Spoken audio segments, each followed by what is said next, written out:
Welcome to commerce की पाठशाला। मैं हूं आपका दोस्त हर्षित व्यास, जो मैं आपको कॉमर्स के अलग अलग टॉपिक से रिलेटेड मैं आपको बताऊंगा कि क्या क्या उसके अंदर हमें फंडामेंटल्स ध्यान रखने चाहिए। आज का जो हमारा टॉपिक हम शुरू करते हैं वो है the fundamental entries of accounts, यानी अकाउंट्स जो है उसकी जो फंडामेंटल एंट्रीज होती है उसके बारे में हम पढ़ेंगे कि अकाउंट्स पढ़ने से पहले या अकाउंट्स को स्टार्ट करने से पहले जो एंट्रीज होती है जिसको फंडामेंटल एंट्रीज बोलते हैं वो क्या होता है। क्लियर? चलिए शुरू करते हैं हम हमारा आज का कॉमर्स की पाठशाला के अंदर ये टॉपिक, और समझना आप ध्यान से सभी कि किस तरह से फंडामेंटल एंट्रीज बनती है। यानी देखो, आप क्या है कि बुक्स के अंदर हम पढ़ते ही हैं कि रटते हैं, है ना। जैसे कोई भी टीचर पढ़ा रहा है तो हम एंट्रीज बता दिया, अगर cash to bank, bank to cash, तो हम उसको क्या कर लेते हैं फटाफट। लेकिन अगर हम लॉजिकल चलेंगे कि कैसे इन एंट्रीज को बनाते हैं, how to make the entries, तो वो आपके लिए ज्यादा क्या होगा, आसान हो जाएगा। तो लेट्स स्टार्ट कि how to make the entries, fundamental entries. तो देखिए, सबसे पहले अगर आपको फंडामेंटल एंट्रीज ध्यान में रखना है कि कैसे बनती है, तो you have to consider the few, we can say the few rules. क्या याद रखना पड़ेगा? कुछ रूल्स आपको ध्यान में रखने पड़ेंगे, जैसे ऑल एसेट्स, ठीक है, क्या होती है, डेबिट। जो भी एसेट्स होती है वो क्या होती है, सभी डेबिट होती है। और अगर एसेट्स इंक्रीज हो रही है तो डेबिट, और एसेट्स डिक्रीज हो रही है तो क्रेडिट हो जाएगी। एसेट्स चाहे वो कौन सी एसेट्स हो, फिक्स एसेट्स हो या करंट एसेट्स हो, एसेट्स कोई सी भी हो, अगर एसेट्स इंक्रीज होती, बढ़ जाती है तो वो डेबिट हो जाती है, और एसेट्स कम हो जाती है तो वो क्या हो जाती है, क्रेडिट हो जाती है। आगे समझ में ये सबसे पहले ध्यान रखेंगे। सेकंड, लायबिलिटीज की बात करें, लायबिलिटीज इंक्रीज होती है तो हमेशा क्या होती है, क्रेडिट। लायबिलिटी डिक्रीज होती है तो क्या होती है, डेबिट।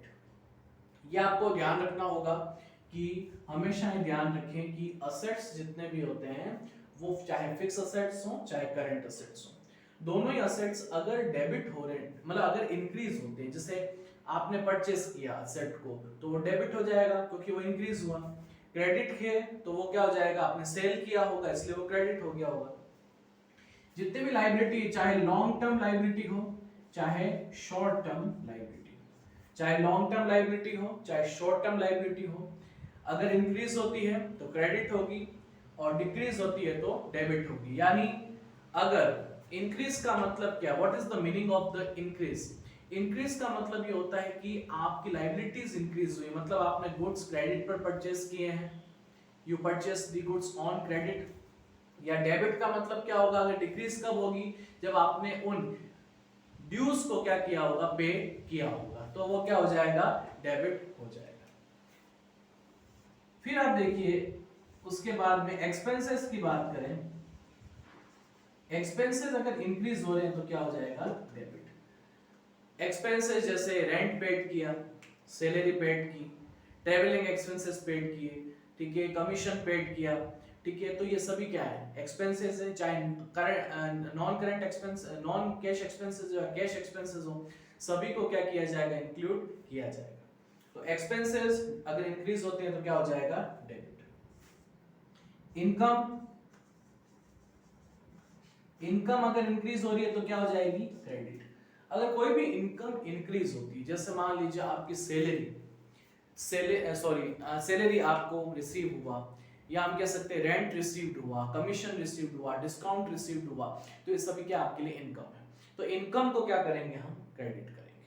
ठीक है बेटा, ठीक है। तो यहाँ पर आपको ये चीजें बेसिक जो है एंट्रीज का पहले ध्यान रखना है। असेट्स अगर इंक्रीज होती है तो डेबिट, असेट्स अगर डिक्रीज होती है तो क्रेडिट, लायबिलिटीज अगर इंक्रीज होती है तो क्रेडिट, लायबिलिटीज अगर डिक्रीज होती है तो डेबिट, एक्सपेंसेस इंक्रीज होते हैं तो डेबिट, और इनकम का क्या होता है, फॉर्मेट क्रेडिट होता है। क्लियर? तो पहले इन चार जो हैं बेसिक फंडामेंटल जो हैं उसको हम क्लियर करेंगे, और फिर हम एक एक एंट्री को क्या करेंगे, पास करेंगे।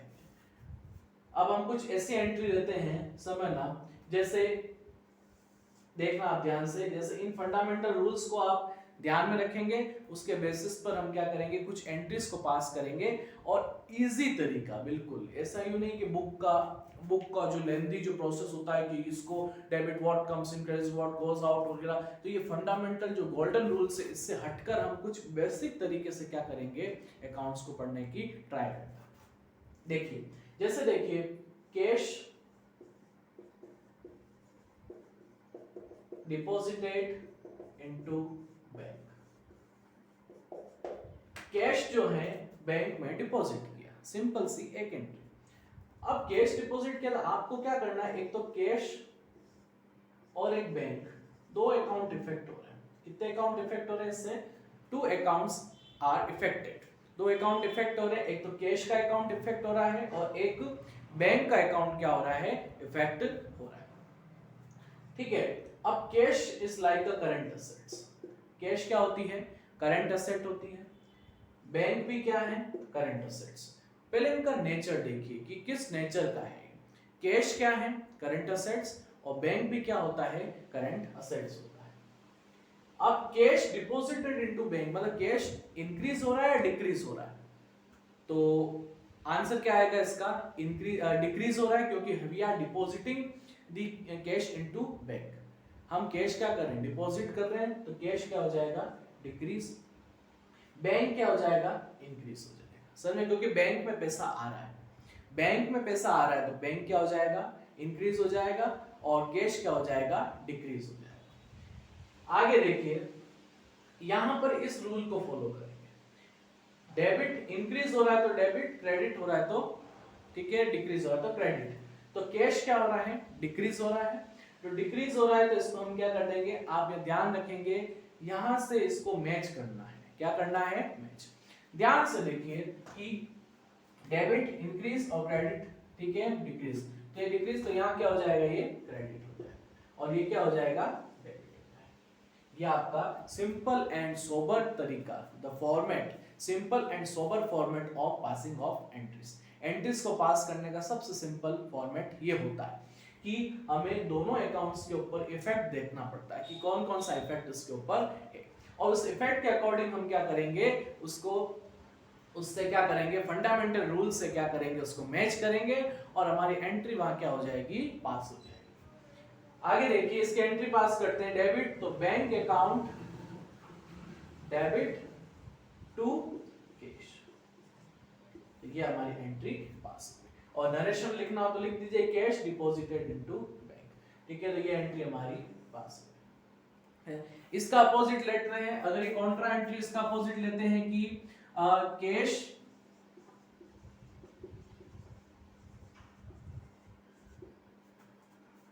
विड्रॉल फ्रॉम बैंक, कैश क्या हुआ है, बैंक से विड्रॉल किया, cash withdrawal from bank, bank से हमने कैश को विड्रॉल किया। Both are the contra entries. कौन सी एंट्रीज होती है, कॉन्ट्रा एंट्रीज होती है, cash deposited into bank and cash withdrawal from the bank. अब देखिए, दोनों अकाउंट इफेक्ट करेंगे, एक तो कैश अकाउंट और एक कौन सा अकाउंट इफेक्ट हो रहा है, बैंक अकाउंट इफेक्ट हो रहा है। एक तो कैश अकाउंट इफेक्ट हो रहा है और एक कौन सा हो रहा है, बैंक अकाउंट इफेक्ट हो रहा है। उसी तरीके से both are the current assets, दोनों क्या है, करंट एसेट्स है, both are the current assets. अब करंट एसेट्स है तो देखिए ध्यान से, कैश इंक्रीज हो रहा है और बैंक क्या हो रहा है, डिक्रीज हो रहा है, क्योंकि विड्रॉल है, विड्रॉल का मतलब यू आर रिसीविंग कैश, तो कैश आपका क्या हो गया, इंक्रीज हो रहा है। और बैंक की बात करें तो बैंक क्या हो जाएगा, डिक्रीज हो रहा है, क्यों, क्योंकि उसमें से पैसा विड्रॉल हो रहा है, अमाउंट विड्रॉल हो रही है। तो यहाँ पर देखिए इसको कर देंगे हम डेबिट, क्योंकि वो इंक्रीज है, और करंट एसेट्स इंक्रीज होती है तो डेबिट होती है, और करंट एसेट अगर डिक्रीज होती है तो वो क्या होती है, क्रेडिट होती है।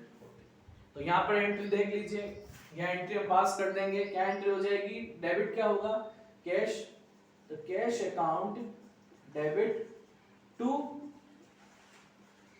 Bank, cash account debit to, समझ में आ गया। तो it is a simple format of passing of entries. Entries को पास करने का ये सबसे सिंपल फॉर्मेट होता है। सबसे पहले कौन कौन से अकाउंट इफेक्टेड हैं उसको आप देख लें, फिर उसका नेचर क्या है, करंट असेट जैसे इसमें है। उसके बाद इंक्रीज और डिक्रीज क्या हो रहा है वो देख लें, एंड यू विल समझना मैच विद द रूल से क्या करेंगे, उसको मैच करेंगे, then pass out the entry. Clear? That is the basic fundamental of entry. तो ये सबसे पहले हमने कॉन्ट्रा एंट्री को क्या किया, क्लियर। अब हम एक बार सिंपल परचेज की एंट्री को ले लेते हैं, तो ये आपको समझ में आ गया, क्लियर। तो एक बार हम परचेज की एंट्री को ले लेते हैं, ठीक है, समझ में। अब जैसे देखिए परचेज की एंट्री लेते हैं, तो goods purchased from Ram on credit rupees 20,000। Goods purchase किया राम से गुड्स परचेस किया है, क्रेडिट पर परचेस किया। क्रेडिट का मतलब उससे हमने उधार यानी क्रेडिट पर क्या किया, गुड्स को परचेस किया है, एंड कितने में परचेस किया है, 20,000 में उसको हमने परचेस किया। क्लियर? अब समझना 20,000 में गुड्स को परचेस किया है, तो बेसिकली देखिए एंट्री कौन कौन सी इसमें अकाउंट्स इफेक्ट हो रहे हैं। तो अकाउंट्स इफेक्ट तो कौन कौन सा हो रहा है, एक तो हो रहा है स्टॉक अकाउंट, और एक हो रहा है इसमें क्रेडिटर अकाउंट। दो अकाउंट इफेक्ट हो रहे हैं, एक तो स्टॉक अकाउंट इफेक्ट हो रहा है और एक क्रेडिटर अकाउंट। मतलब एक तो इन्वेंट्री का अकाउंट इफेक्ट हुआ है और एक क्रेडिटर्स का अकाउंट इफेक्ट हुआ है। स्टॉक में भी हम कह सकते हैं यहाँ पे परचेस, किसका अकाउंट इफेक्ट हो रहा है, परचेस का अकाउंट इफेक्ट। तो समझना how to pass the entry, समझना ध्यान से। Goods purchase from Ram. अब राम स्टॉक की बात करें तो स्टॉक जो होता है, इन्वेंटरीज होता है, वो एक करंट असेट्स होती है। क्या होती है, करंट असेट्स। और क्रेडिटर्स जो होते हैं वो होते हैं करंट लायबिलिटीज। दोनों का नेचर देख लीजिए। Stock is considered as a, we can say that current assets, और क्रेडिटर्स कैसे कंसीडर किए जाते हैं, करंट लायबिलिटीज के वे में कंसीडर किए जाते हैं। यू आर परचेसिंग गुड्स, तो इट मींस इसका मतलब ये है कि गुड्स आप परचेस कर रहे हैं, स्टॉक क्या हो रहा है, इंक्रीज हो रहा है। स्टॉक क्या हो रहा है, इंक्रीज हो रहा है। एंड क्रेडिटर्स जो हैं, करंट लायबिलिटीज की बात करें तो क्रेडिटर्स, अगर आप स्टॉक परचेस कर रहे हैं, स्टॉक को क्या कर रहे हैं, परचेस कर रहे हैं, तो ऑब्वियस सी बात है कि आपके क्रेडिटर्स भी क्या होंगे, इंक्रीज होंगे, क्योंकि आप क्रेडिट पर गुड्स को क्या कर रहे हो, सेल कर रहे हो। तो करंट असेट्स की बात करें इंक्रीज, एंड करंट लायबिलिटीज भी क्या हो जाएगा, इंक्रीज हो जाएगा। अब देखिए करंट असेट्स इंक्रीज होता है तो हम क्या करते हैं, इसको हमेशा क्या करते हैं, हम डेबिट करते हैं। तो करंट असेट्स हमारी क्या हो रही है, इंक्रीज हो रही है, क्योंकि स्टॉक इंक्रीज हो रहा है, डेबिट। और करंट लायबिलिटीज अगर इंक्रीज होती है तो उसको क्या करते हैं, क्रेडिट। समझ में आ गया? ड्यूल एंट्री सिस्टम जो होता है उसमें दो इफेक्ट होते हैं, ठीक है, ड्यूल इफेक्ट होते हैं, और उस इफेक्ट को क्या किया जाता है, कंसीडर किया जाता है, तभी जाकर जो है बैलेंस शीट क्या होती है, एंड में मैच होती है। डेबिट एंड क्रेडिट, तो स्टॉक तो एंट्री करेंगे परचेज अकाउंट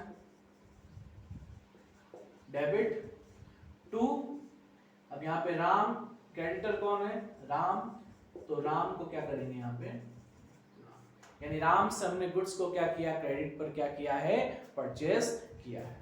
क्लियर? तो देख लीजिए purchase account debit to Ram. Clear? तो मैंने आज की इस वीडियो का मेरा बेसिक जो हम कह सकते हैं कि बेसिक जो हम समझाना चाह रहा हूं मैं, कि आपको रटने की बजाय, मतलब उसको रटने की बजाय आप क्या करें, उसका फंडामेंटल अच्छे से समझे, लॉजिक समझे, कि अगर कोई एंट्री पास होती है तो उसमें कौन कौन से अकाउंट इफेक्ट होते हैं। परचेस देखिए तो स्टॉक अकाउंट इफेक्ट हो गया, राम है तो क्रेडिटर्स अकाउंट क्या हो गया, इफेक्ट हो गया। तो दोनों को मैंने इफेक्ट जो जो अकाउंट हुए उसको यहाँ पर मेंशन कर दिया, दोनों के नेचर को मेंशन कर दिया, उसमें क्या इफेक्ट्स हुए उसको लिखा है। ये इंक्रीज हुआ है, दोनों इंक्रीज हुए, स्टॉक भी इंक्रीज हुआ, क्रेडिटर्स भी इंक्रीज हुआ। करंट असेट्स इंक्रीज होती है तो डेबिट होती है, करंट लायबिलिटीज इंक्रीज होती है तो क्रेडिट होती है, और उसके बेसिस पर, इस बेसिस पर मैंने क्या कर ली, एंट्री पास की है। क्लियर? तो आज इस वीडियो में हम ये क्लियरली ये समझ रहे हैं कि बेसिकली जो फंडामेंटल एंट्रीज जो होती है वो कैसे पास होती है, और नेक्स्ट वीडियो में मैं फिर आपको और अलग लॉजिक से अकाउंट्स आपको समझाऊंगा। ठीक है। और कॉमर्स की पाठशाला को प्लीज सब्सक्राइब करें, क्लियर, अच्छे से लाइक करें, शेयर करें, ठीक है। और मैं आपको अच्छा से अच्छा नॉलेजेबल जो है वीडियोस बनाकर सेंड करता रहूँगा। Thank you so much.